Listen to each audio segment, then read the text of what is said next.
स्वागत है आप सभी का एक नई वीडियो सीरीज में। मेरा नाम है एचपी सोलंकी। हाल में यूनेस्को ने पारंपरिक नृत्य गरबा को मानवता की अमूर्त सांस्कृतिक विरासत की प्रतिनिधि सूची में शामिल किया है। बताते चलें, यह नृत्य इसी सूची में शामिल होने वाला भारत का 15वां अमूर्त सांस्कृतिक विरासत है। जैसा कि आप जानते हैं, गरबा गुजराती का एक धार्मिक और भक्तिपूर्ण लोक नृत्य है जो हिंदू त्योहार नवरात्रि का एक अभिन्न अंग है। ध्यान रहे, गरबा संस्कृति के गर्भदीप शब्द से बना है, जिसमें कम से कम 2 सदस्यों का होना अनिवार्य होता है। यह नृत्य एक छेद वाली मिट्टी के बर्तन के चारों ओर किया जाता है और इसी गोलाकार छेद वाली मिट्टी के बर्तन को लोकप्रिय रूप से गार्बो नाम से जाना जाता है। दरअसल यह मिट्टी का बर्तन मानव शरीर का प्रतीक है और इसके अंदर जलता हुआ दीपक दिव्य आत्मा का प्रतीक है। यह नृत्य स्त्री ऊर्जा या शक्ति के लिए समर्पित है जो गोलाकार पैटर्न पर आधारित है। इस नृत्य को करते समय डांडिया को आपस में टकराकर नृत्य किया जाता है। साथ ही इस नृत्य में ताली, चुटकी, खंजरी, डंडा, मंजीरा आदि का भी प्रयोग ताल देने के लिए किया जाता है। आपको अवगत करा दें, इस नृत्य में 2 अथवा 4 के समूह में मिलकर स्त्रियां विभिन्न प्रकार से नृत्य करती हैं और देवी गीत गाती हैं। और इस नृत्य में नृतक केंद्र के चारों ओर वामावर्त व्रत में घूमते हैं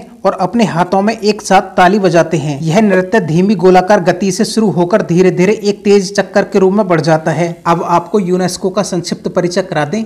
इसका पूरा नाम संयुक्त राष्ट्र शैक्षिक, वैज्ञानिक एवं सांस्कृतिक संगठन है। इसका मुख्यालय पेरिस में है। ध्यान रहे, यह संयुक्त राष्ट्र की एक विशेष एजेंसी है। यह शिक्षा, विज्ञान और संस्कृति में अंतर्राष्ट्रीय सहयोग के माध्यम से शांति का निर्माण करना चाहता है। इसका उद्देश्य सभी के लिए गुणवत्तापूर्ण शिक्षा प्राप्त करना और आजीवन सीखना और सांस्कृतिक विविधता, अंतर संस्कृति, संवाद और शांति की संस्कृति को बढ़ावा देना है।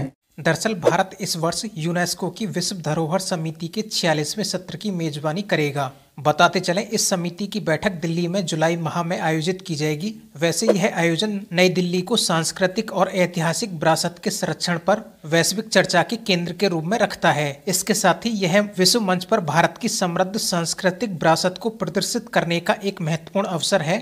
अब आपको विश्व धरोहर समिति का संक्षिप्त परिचय करा दें। यह यूनेस्को यानी संयुक्त राष्ट्र शैक्षिक, वैज्ञानिक और सांस्कृतिक संगठन की एक समिति है। इसकी स्थापना 1972 में यूनेस्को के 17वें सत्र में की गई थी। इस समिति का सत्र प्रतिवर्ष आयोजित होता है, जिसमें 21 सदस्य देशों के प्रतिनिधि शामिल होते हैं। यह मूल रूप से ऐसे प्राकृतिक या सांस्कृतिक स्थलों को परिभाषित करती है जिन्हें विश्व विरासत सूची में शामिल करने के लिए विचार किया गया है। अब अगर यूनेस्को का संक्षिप्त परिचय देखें तो यह संयुक्त राष्ट्र की एक विशेष एजेंसी है और इसकी स्थापना 1945 में दूसरे विश्व युद्ध की पृष्ठभूमि में की गई थी। इसका उद्देश्य शिक्षा, विज्ञान और संस्कृति में अंतर्राष्ट्रीय सहयोग के माध्यम से विश्व शांति और सुरक्षा को बढ़ावा देना है। ध्यान रहे, इसका मुख्यालय पेरिस में है और इसमें 194 सदस्य और 12 सहयोगी सदस्य शामिल हैं। दुनिया भर में इसके 50 से अधिक क्षेत्रीय कार्यालय हैं।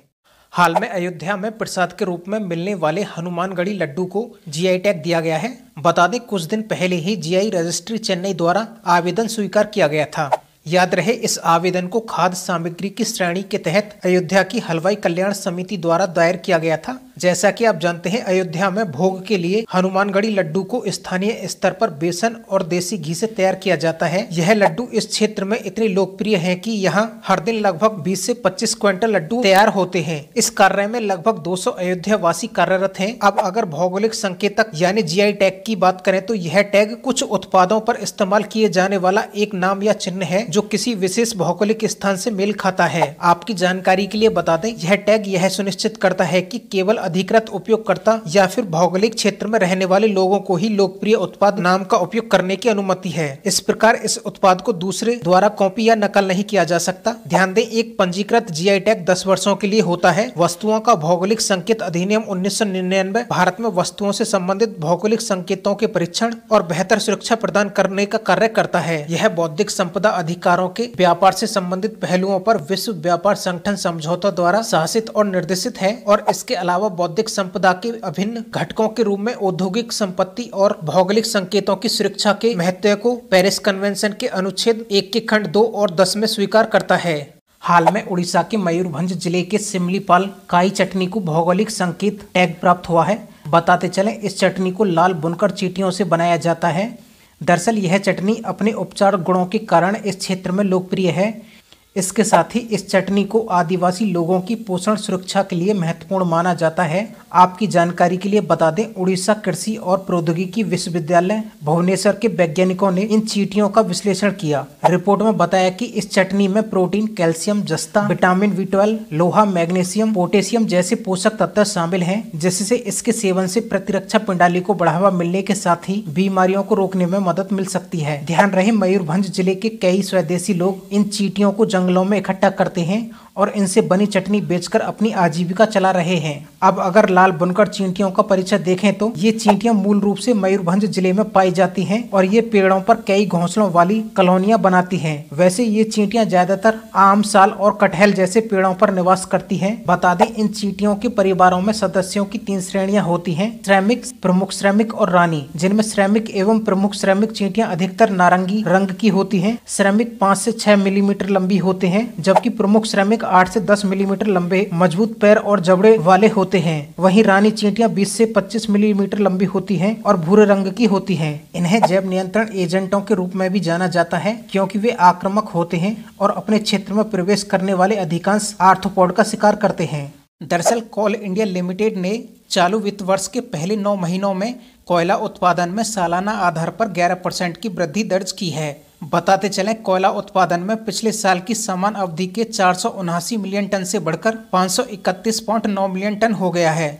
आपकी जानकारी के लिए बता दें, कोल इंडिया का चालू वित्त वर्ष के लिए उत्पादन लक्ष्य 780 मिलियन टन है। वहीं दिसंबर 2023 में इसका कुल उत्पादन 71.9 मिलियन टन रहा है। घरेलू कोयला आधारित बिजली संयंत्रों में कोयले का स्टॉक दिसंबर 2023 तक बढ़कर 32 मिलियन टन हो गया है। ध्यान रहे, यह पिछले वित्तीय वर्ष के तुलनात्मक आधार पर लगभग 5.6% अधिक है।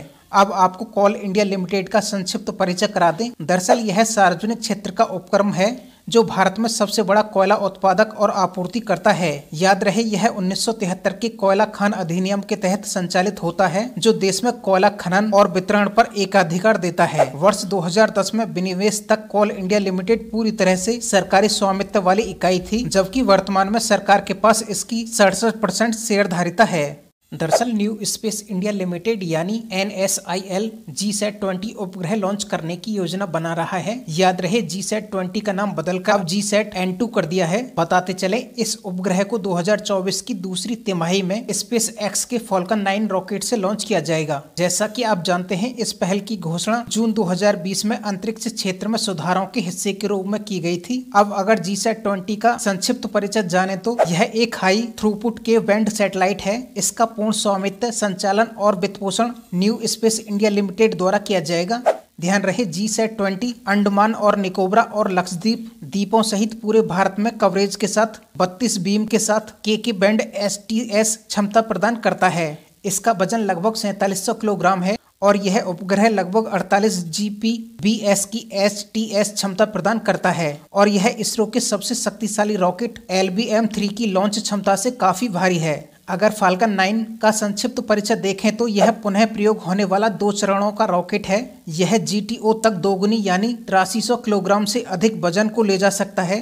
याद रहे, फाल्कन 9 दुनिया का सबसे पहला कक्षीय श्रेणी का पुनः उपयोग होने वाला रॉकेट है। यह रॉकेट के सबसे महंगे घटकों को फिर से उड़ाने में सक्षम बनाती है, जिससे अंतरिक्ष पहुंच की लागत काफी कम हो जाती है। हाल में दुबई में वैश्विक जलवायु सम्मेलन COP28 के दौरान वर्ष 2024 के लिए जलवायु परिवर्तन प्रदर्शन सूचकांक जारी किया गया है। बता दें, भारत इस वर्ष जलवायु परिवर्तन प्रदर्शन सूचकांक में 7वें स्थान पर है और उच्चतम प्रदर्शन करने वाले देशों में भी बना हुआ है। आपकी जानकारी के लिए बता दें, पहले 3 स्थान खाली रह गए हैं क्योंकि किसी भी देश ने सूचकांक की सभी श्रेणियों में अच्छा प्रदर्शन नहीं किया है कि उन्हें संपूर्ण अच्छी रेटिंग दी जा सके। ध्यान रहे, इंडेक्स में डेनमार्क को 4था स्थान, एस्टोनिया को 5वां और फिलीपींस को 6वें स्थान पर रखा गया है। दरअसल भारत को ग्रीन हाउस गैस उत्सर्जन और ऊर्जा उपयोग श्रेणियों में उच्च रैंकिंग प्राप्त हुई है। अब आपको क्लाइमेट चेंज परफॉर्मेंस इंडेक्स का संक्षिप्त परिचय करा दें। इस सूचकांक को German watch, new climate institute और क्लाइमेट एक्शन नेटवर्क द्वारा वर्ष 2005 से वार्षिक आधार पर प्रकाशित किया जाता है।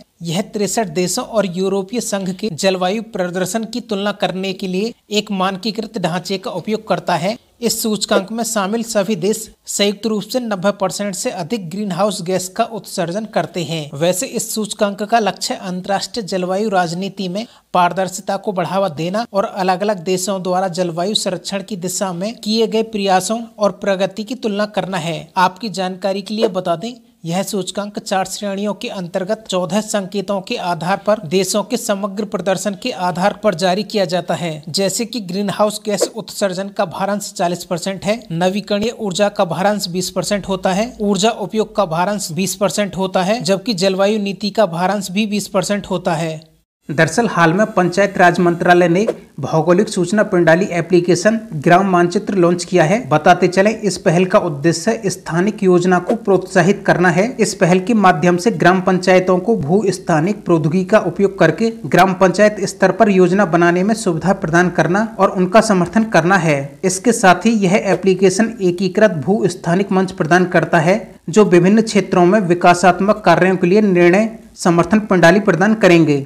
ध्यान रहे, पंचायत राज मंत्रालय ने एक मोबाइल आधारित समाधान एम एक्शन सॉफ्ट का भी शुभारंभ किया है। इसमें संपत्तियों की जियो टैगिंग 3 चरणों में की जाएगी, कार्य शुरू होने से पहले, कार्य के दौरान और कार्य पूरा होने पर। आपकी जानकारी के लिए बता दें, एम एक्शन सॉफ्ट प्राकृतिक संसाधन प्रबंधन, जल संचय, सूखा निवारण, स्वच्छता, कृषि, चेक डैम और सिंचाई माध्यम आदि से संबंधित सभी कार्यों और संपत्तियों के बारे में जानकारी प्रदान करेगा। जैसा कि आप जानते हैं, ग्राम मानचित्र कई प्लानिंग टूल्स प्रदान करता है, जिसमें ग्राम पंचायत अधिकारी वास्तविक व व्यवहारिक विकास योजनाएं विकसित करने में GIS तकनीकी का उपयोग करेंगे। साथ ही इस टूल का विकास योजनाओं को बनाने में निर्णय समर्थन प्रणाली, जैसे कि परियोजनाओं के लिए संभावित स्थलों की पहचान करने के लिए टूल्स, समिति की ट्रैकिंग, लागत और परियोजनाओं के प्रभाव का आकलन करना आदि सुविधा प्रदान करते हैं।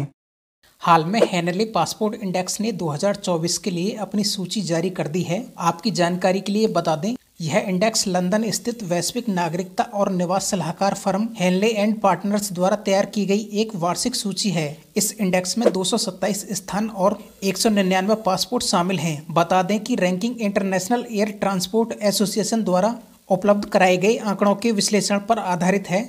इस इंडेक्स के प्रमुख बिंदु इस प्रकार हैं: France, Germany, Italy, Spain, Japan और सिंगापुर प्रथम स्थान पर हैं, जबकि फिनलैंड, स्वीडन और दक्षिण कोरिया संयुक्त रूप से दूसरे स्थान पर हैं। वहीं ऑस्ट्रिया, डेनमार्क, आयरलैंड और नीदरलैंड तीसरे स्थान पर हैं। ध्यान रहे, इस सूचकांक में सबसे निचले स्थान पर Pakistan 101 rank, Iraq 102 rank, Syria 103 rank और अफगानिस्तान 104 रैंक पर बने हुए हैं। जबकि भारत ने अपनी स्थिति में सुधार किया है, क्योंकि पिछले वर्ष की रैंकिंग 84 थी, जो कि अब 80वें स्थान पर हो गई है और भारतीय पासपोर्ट रखने वालों को 62 देशों तक वीजा मुक्त पहुंच सुनिश्चित हो गई है। वहीं भारत के पड़ोसी देशों की रैंकिंग इस प्रकार है: मालदीव 58वें स्थान पर, चीन 62वें स्थान पर, भूटान 87वें स्थान पर, म्यांमार 92वें स्थान पर, श्रीलंका 96वें स्थान पर, बांग्लादेश 97वें स्थान पर और नेपाल 98वें स्थान पर है। आपको यह वीडियो सीरीज कैसी लगी? आप HP सोलंकी स्टडी को लाइक, शेयर और सब्सक्राइब कर सकते हैं।